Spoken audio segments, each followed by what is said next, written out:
I visited Singapore. I visited Japan. I visited South Korea. 3 of the most talked about countries in Asia, all living up to the hype in their own way. But then I went to Malaysia, and something happened that I genuinely did not expect. Nobody warned me. Nobody prepared me. And honestly, I'm still thinking about it. Here's the thing about travel. We think we know a place before we arrive. We've seen the Instagram posts, the travel vlogs, the highlight reels. Singapore means clean streets and futuristic skylines. Japan means bullet trains and cherry blossoms. South Korea means K-pop, skincare, and perfectly organized chaos. These stories are true, but they are also carefully curated. What nobody tells you is what happens when you step off the tourist trail. And in Malaysia, I stepped so far off that trail. I found something I wasn't even looking for. But let me start at the beginning.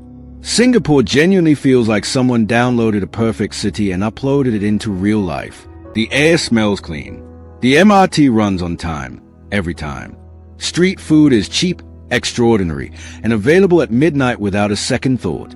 I remember standing at a hawker center at 11 at night, eating the best laks of my life for less than $3, watching locals, tourists, and businessmen all sitting at the same plastic tables.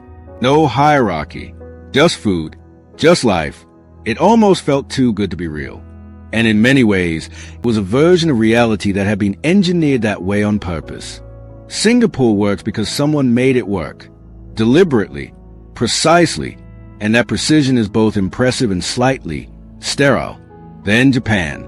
If Singapore is a perfect city, Japan is a perfect country. Except it isn't, and that's exactly what makes it fascinating. The trains run on time. Yes. The streets are immaculate. Yes. But underneath that extraordinary surface is a pressure that most tourists never see. The concept of karoshi, death from overwork, is not a myth. It is a real, documented social crisis. I spoke to a young man in Tokyo who hadn't taken a vacation in 2 years. Not because he couldn't, because he was afraid of what his colleagues would think. There's a word in Japanese, meiwaku, which roughly means causing inconvenience to others. It shapes everything. The way people queue, the way people speak, the way people suffer in silence. Japan is breathtaking, but it carries a weight that the travel brochures never mention. South Korea hit different. Seoul moves at a speed that makes New York feel relaxed. The ambition there's electric. You can feel it in the air like static before a storm. But South Korea has its own invisible war happening beneath the surface. The beauty standards are among the most intense on the planet. The academic pressure on children is staggering. There's even a term, Hell-Josian, used by young Koreans themselves to describe a society where no matter how hard you work, the system feels impossible to beat. And yet, the innovation, the food, the culture, the sheer creative energy of that country is magnetic. South Korea is a place of stunning contradictions. And I thought, after 3 countries like that, nothing was going to surprise me. Then I landed in Malaysia. And within 48 hours, my entire framework fell apart. Here's what the world thinks about Malaysia. It's somewhere between Singapore and everywhere else. A stopover city. A cheaper alternative. A place to visit Petronas Towers, eat some nasi lemak, and move on. That's a version the world sells. And I almost believed it. What I found instead was a country quietly living one of the most underrated lifestyles on the planet. The first thing that shocked me was the food. Not that Malaysia has good food, everyone knows that. What shocked me was what the food represented. In Kuala Lumpur, within a single city block, I ate Malay, Chinese, and Indian food, not as a tourist experience, but as just lunch. For the locals, this wasn't multicultural cuisine. It was Tuesday. 3 cultures, centuries of history, sitting at the same table without making a documentary about it. When was the last time you saw diversity that relaxed, that unperformed? But here's where it gets interesting. Because Malaysia has deep tensions too. Religious and ethnic divisions exist. Politics are complicated. The country is not a utopia. What surprised me was that ordinary people seemed to navigate those divisions in daily life with a kind of casual sophistication that I hadn't seen anywhere else. Not ignoring the differences, not pretending they don't exist, just living alongside them.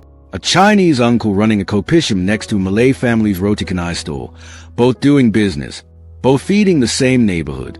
Something in that image stopped me completely. Then someone told me something that I couldn't stop thinking about.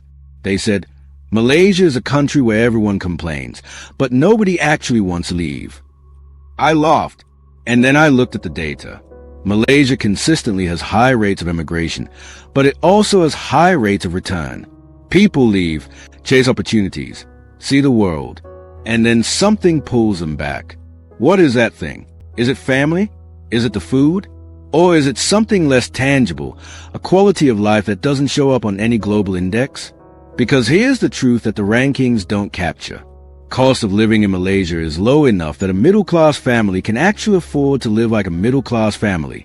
A real house, a car, holidays, eating out regularly. That combination is becoming genuinely rare in Singapore, in South Korea, in Japan, where young people work brutal hours and still can't afford a two-bedroom apartment in their own city. In Malaysia, that trade-off looks different, and yet nobody talks about it as an aspirational model. Why? Maybe because Malaysia doesn't have a brand. It doesn't have Japan's mystique or Korea's cultural export machine or Singapore's gleaming reputation. It doesn't market itself as a miracle.